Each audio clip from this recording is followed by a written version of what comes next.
I can still remember that moment. The doctor's hand shook as he held the paper. His eyes jumped from the report to my face, then back again, like he was trying to decide what to say. Finally, he leaned in close so his breath was on my ear. "John," he whispered, "leave this hospital now. Get a divorce." I froze. "What do you mean?" I asked. He shook his head, his voice cracking.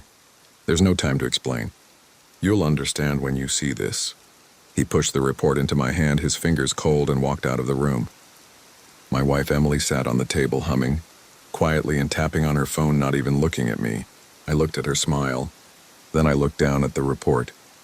What I saw ended my marriage before I even closed the folder, and I never went home. At first, I thought it was a mistake. Hospitals lose papers. Blood tests get mixed up. Nothing is perfect. But the words were plain. The numbers didn't lie. The dates, the genetic markers, the total proof that the child she was carrying was not mine. Not at all. I sat there in silence, the paper burning in my hands. Emily's laughter rang out next to me as she texted on her phone, not knowing or just pretending. The doctor's words felt heavier with every second. Get a divorce. I wanted to yell at her to get answers, but instead, I folded the report neatly, slid it into my jacket, and made myself breathe normally. She looked up. "Everything okay?" I smiled calmly as if I had planned it. "Everything's fine." Inside, something had already broken. Not with a loud sound, not in a violent way, but like glass cracking under slow, constant pressure. I became a ghost in my own life. I moved through the days like nothing had changed, while every step was a secret act of watching her. I ordered my own DNA test, sending the samples with steady hands, even though my chest felt like it might rip open. I watched her phone at night. Her messages were hidden under fake names. Trips to the store took too long. Late-night calls were whispered from the bathroom. I said nothing. I gave her no reason to guess. Waiting was very painful, but it also made me feel strong. I was putting the pieces together one silent bit at a time. When the DNA results came back, I already knew the answer. The child was not mine. The science only proved what my heart had already screamed. I started to check phone records and bank statements, small, quiet things. Each bit of information hurt me more, but made me feel stronger. Her life was a play. I sat in the shadows, remembering every fake move, and I waited for the right time to end the show. The truth arrived on a Wednesday.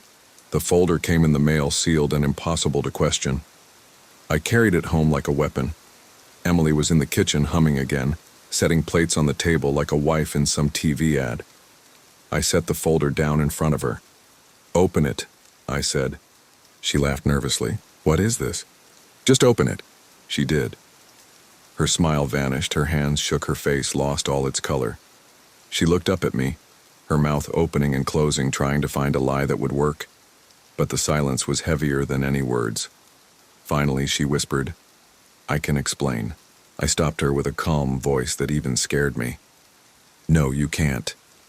Her tears began before I even moved. I didn't scream. I didn't throw anything. I simply put the divorce papers next to the folder, signed and ready, long before tonight. Her eyes grew wide. You already knew?" I nodded, long enough to stop loving you." The words hurt her more than any anger could have. She fell against the table, crying and reaching for me with hands that once felt like a home. I didn't move. "Please," she begged, "we can fix this." I slid the ring from my finger and set it on the table. The quiet sound of the metal on the wood was louder than her crying. "Fix what?" I asked. The question wasn't for her. It was for myself, and the answer was clear. There was nothing left to fix. I walked out that night with nothing but a suitcase and the folder. The house looked different as I left it, smaller, empty, like a stage after the play is over. The props were left behind. The lights were off. I didn't feel angry anymore, only clear. She would carry the weight of her lies. She would hold a child born from betrayal, a reminder she could never escape.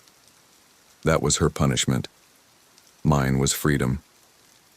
I never looked back as I closed the door, and I never went home again.